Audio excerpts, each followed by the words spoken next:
I am writing this under an appreciable mental strain, since by tonight I shall be no more.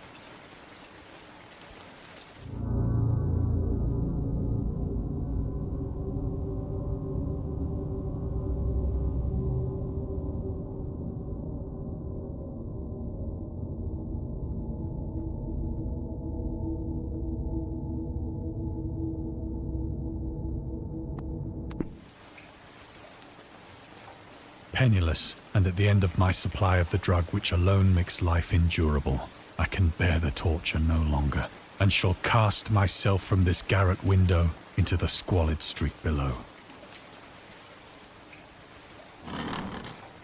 Do not think from my slavery to morphine that I am a weakling or a degenerate. When you have read these hastily scrawled pages, you may guess, though never fully realize, why it is that I must have forgetfulness or death.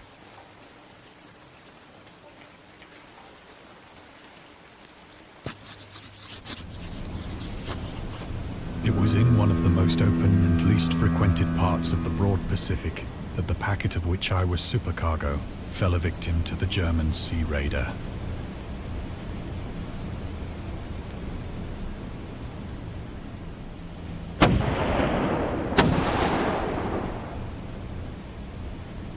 The Great War was then at its very beginning, and the ocean forces of the Hun had not completely sunk to their later degradation.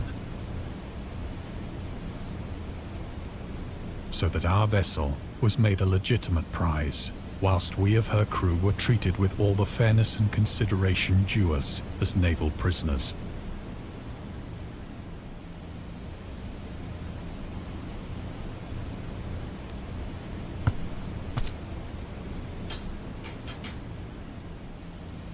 So liberal, indeed, was the discipline of our captors, that 5 days after we were taken, I managed to escape alone, in a small boat, with water and provisions for a good length of time.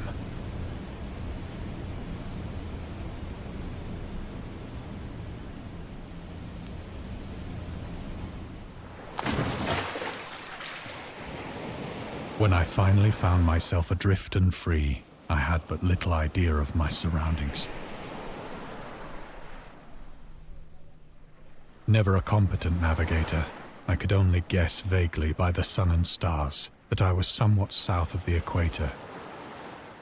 Of the longitude, I knew nothing, and no island or coastline was in sight.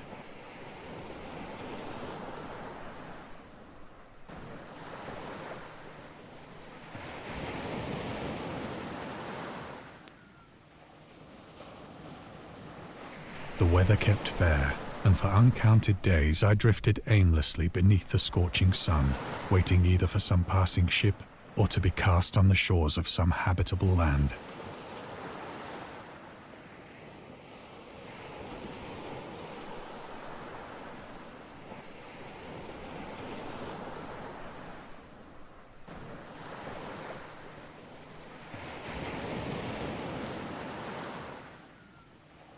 But neither ship nor land appeared, and I began to despair in my solitude, upon the heaving vastness of unbroken blue.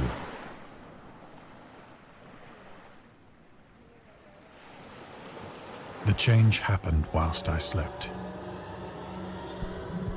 Its details I shall never know.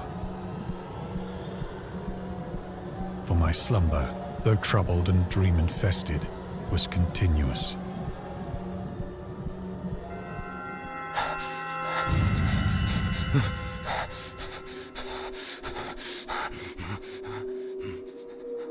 When at last I awoke, it was to discover myself half sucked into a slimy expanse of hellish black mire, which extended about me in monotonous undulations as far as I could see, and in which my boat lay grounded some distance away. Though one might well imagine that my first sensation would be of wonder at so prodigious and unexpected a transformation of scenery, I was in reality more horrified than astonished. For there was in the air and in the rotting soil a sinister quality which chilled me to the very core. The region was putrid with the carcasses of decaying fish and of other less describable things which I saw protruding from the nasty mud of the unending plain. Perhaps I should not hope to convey in mere words the unutterable hideousness that can dwell in absolute silence and barren immensity. There was nothing within hearing and nothing in sight save a vast reach of black slime. Yet the very completeness of the stillness and the homogeneity of the landscape oppressed me with a nauseating fear. The sun was blazing down from a sky which seemed to me almost black in its cloudless cruelty, as though reflecting the inky marsh beneath my feet.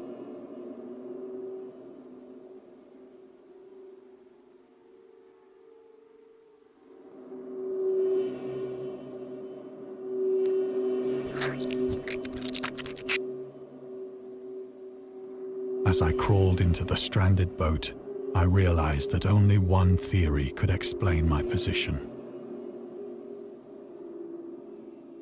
Through some unprecedented volcanic upheaval, a portion of the ocean floor must have been thrown to the surface, exposing regions for which innumerable millions of years had lain hidden under unfathomable watery depths. So great was the extent of the new land which had risen beneath me that I could not detect the faintest noise of the surging ocean, straining my ears as I might. Nor were there any seafowl to prey upon the dead things.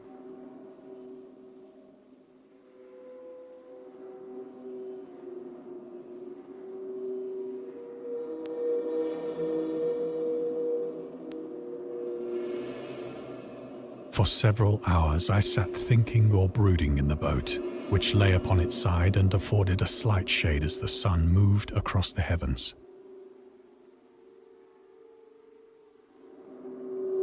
As the day progressed, the ground lost some of its stickiness and seemed likely to dry sufficiently for traveling purposes in a short time.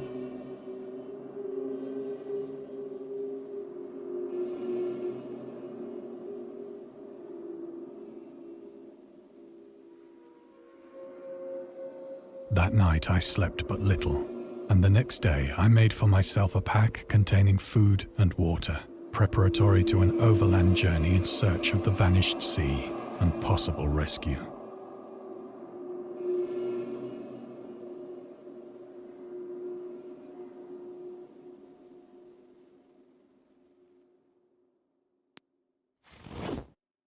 On the third morning, I found the soil dry enough to walk upon with ease. The odor of the fish was maddening, but I was too much concerned with graver things to mind so slight an evil, and set out boldly for an unknown goal.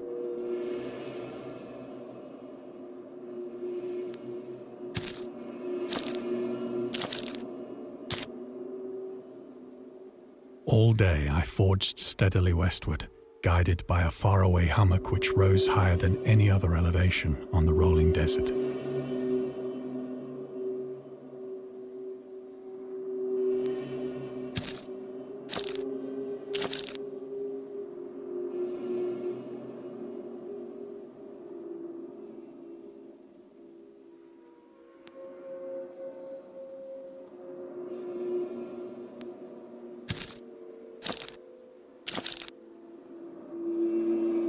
That night, I encamped, and on the following day still travelled toward the hummock, though that object seemed scarcely nearer than when I had first espied it.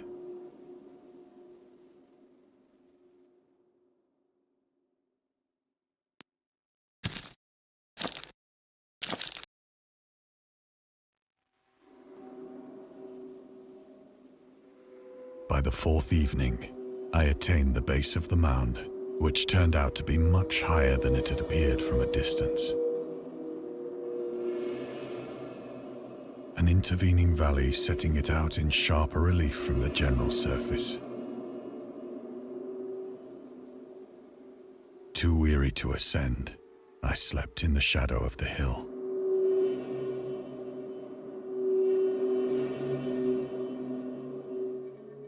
I know not why my dreams were so wild that night, but ere the waning and fantastically gibbous moon had risen far above the eastern plain,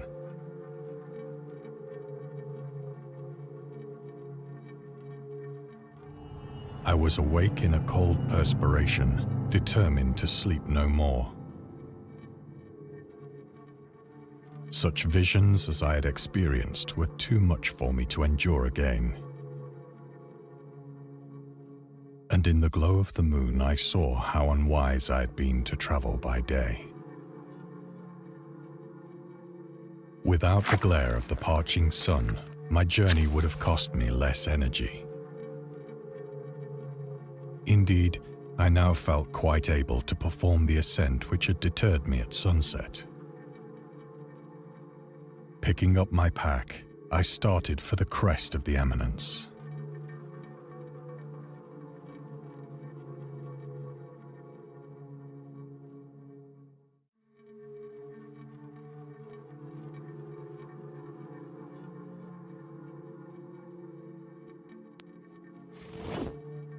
I have said that the unbroken monotony of the rolling plain was a source of vague horror to me.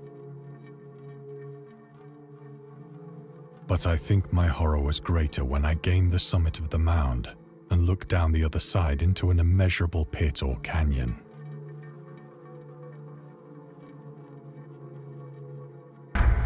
Whose black recesses the moon had not yet soared high enough to illumine.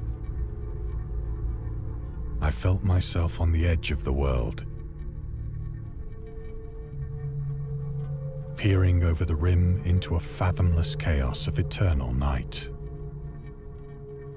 Through my terror ran curious reminiscences of Paradise Lost, and of Satan's hideous climb through the unfashioned realms of darkness. As the moon climbed higher in the sky, I began to see that the slopes of the valley were not quite so perpendicular as I had imagined.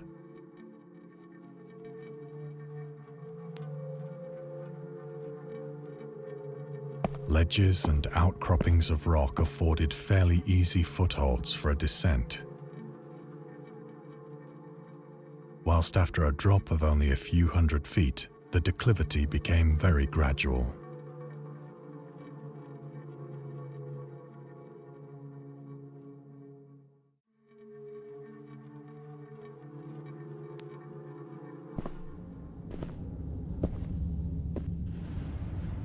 Urged on by an impulse which I cannot definitely analyze, I scrambled with difficulty down the rocks and stood on the gentler slope beneath,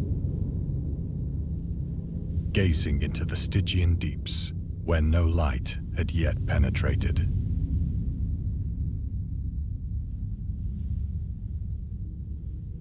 All at once, my attention was captured by a vast and singular object on the opposite slope, which rose steeply about 100 yards ahead of me.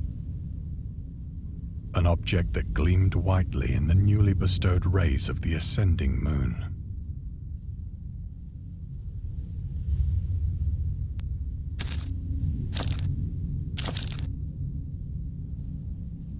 That it was merely a gigantic piece of stone, I soon assured myself. But I was conscious of a distinct impression that its contour and position were not altogether the work of nature. A closer scrutiny filled me with sensations I cannot express.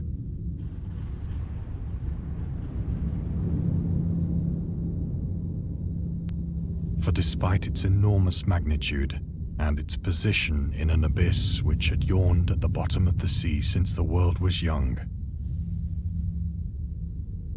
I perceived beyond a doubt that the strange object was a well-shaped monolith, whose massive bulk had known the workmanship and perhaps the worship of living and thinking creatures.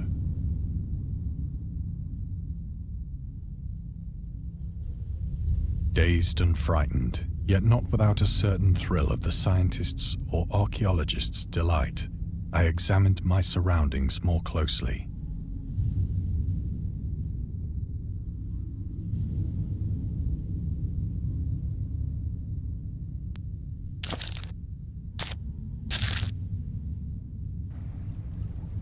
The moon, now near the zenith, shone weirdly and vividly above the towering steeps that hemmed in the chasm, and revealed the fact that a far-flung body of water flowed at the bottom, winding out of sight in both directions and almost lapping my feet as I stood on the slope.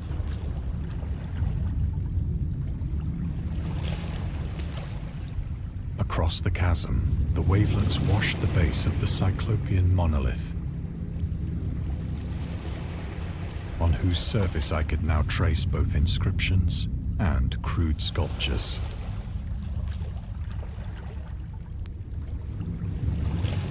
The writing was in a system of hieroglyphics unknown to me and unlike anything I'd ever seen in books.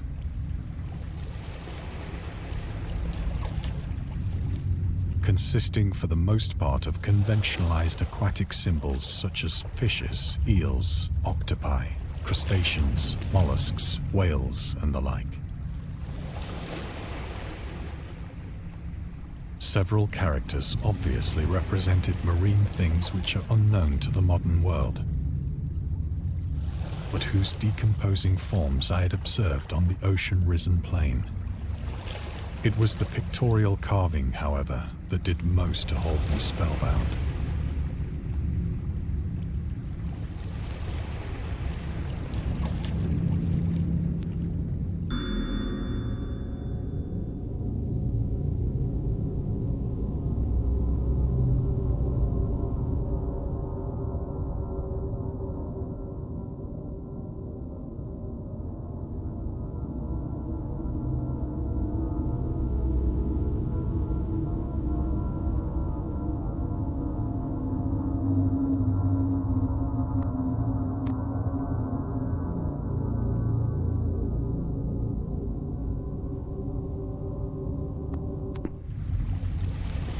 Plainly visible across the intervening water on account of their enormous size were an array of bas-reliefs whose subjects would have excited the envy of a Doré.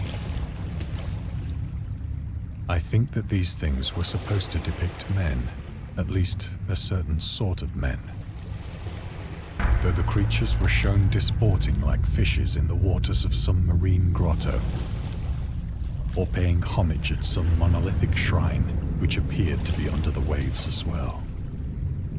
Of their faces and forms I dare not speak in detail, for the mere remembrance makes me grow faint. Grotesque beyond the imagination of a Poe or a Bulwer, they were damnably human in general outline, despite webbed hands and feet, shockingly wide and flabby lips, glassy, bulging eyes, and other features less pleasant to recall. Curiously enough, they seem to have been chiseled badly out of proportion with their scenic background. For one of the creatures was shown in the act of killing a whale, represented as but little larger than himself. I remarked, as I say, their grotesqueness and strange size, but in a moment decided that they were merely the imaginary gods of some primitive fishing or seafaring tribe. Some tribe whose last descendant had perished eras before the first ancestor of the Piltdown or Neanderthal man was born.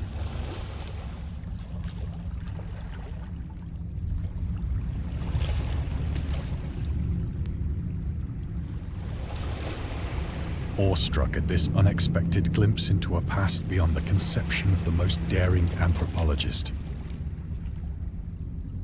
I stood musing whilst the moon cast queer reflections on the silent channel before me. Then, suddenly, I saw it. With only a slight churning to mark its rise to the surface, the thing slid into view above the dark waters. Vast, Polyphemus-like and loathsome, it darted like a stupendous monster of nightmares to the monolith, about which it flung its gigantic scaly arms, the while it bowed its hideous head and gave vent to certain measured sounds.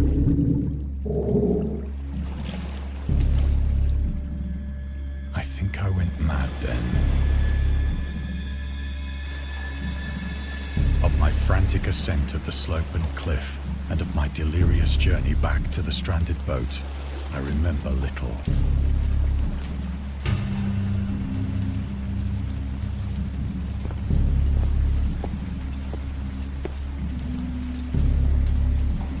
I believe I sang a great deal and laughed oddly when I was unable to sing.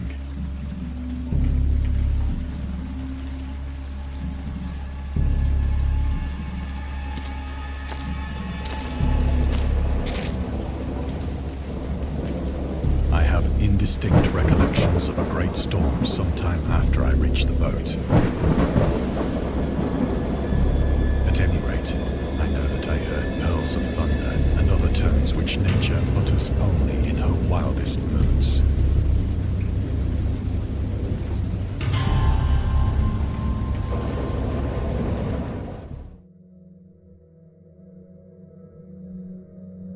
When I came out of the shadows, I was in a San Francisco hospital, brought thither by the captain of the American ship which had picked up my boat in mid-ocean. In my delirium, I had said much, but found that my words had been given scant attention. Of any land upheaval in the Pacific, my rescuers knew nothing. Nor did I deem it necessary to insist upon a thing which I knew they could not believe.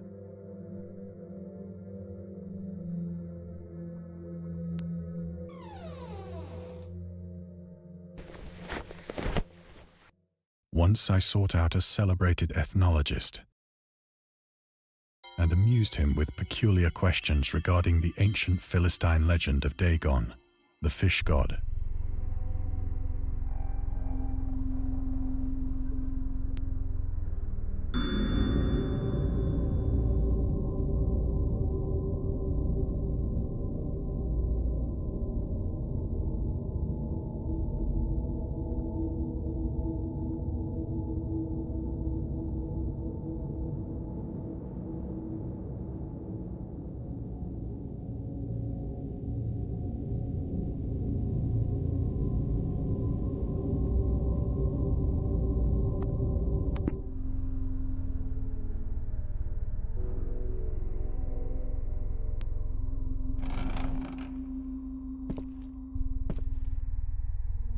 But soon perceiving that he was hopelessly conventional, I did not press my inquiries.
It is at night, especially when the moon is gibbous and waning, that I see the thing.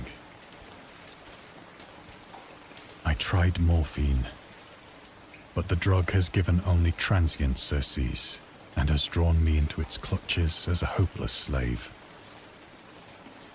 So now I am to end it all, having written a full account for the information or the contemptuous amusement of my fellow men.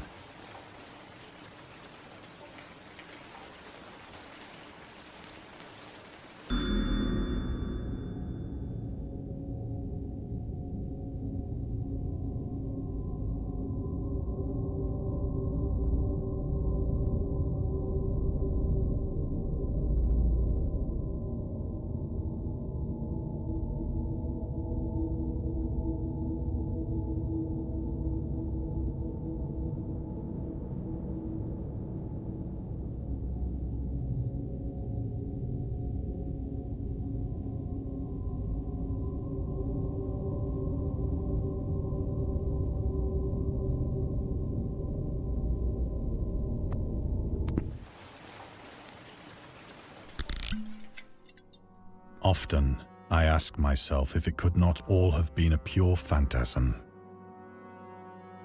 A mere freak of fever as I lay sun-stricken and raving in the open boat after my escape from the German man-of-war. This I ask myself, but ever does there come before me a hideously vivid vision in reply.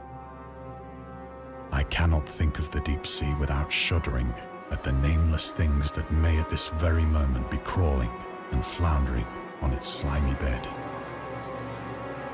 worshipping their ancient stone idols and carving their own detestable likenesses on submarine obelisks of water-soaked granite. I dream of a day when they may rise above the billows to drag down into their reeking talons the remnants of puny, war-exhausted mankind. Of a day when the land shall sink and the dark ocean shall ascend amidst universal pandemonium.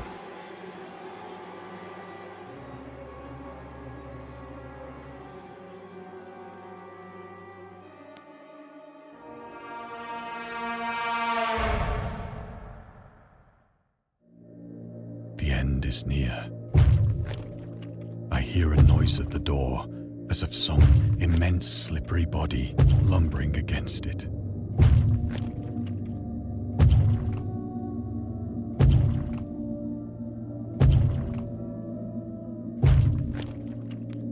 It shall not find me.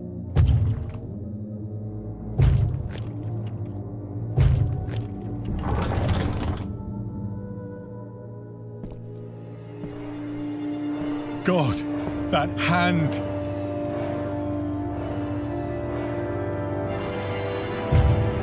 The window! The window!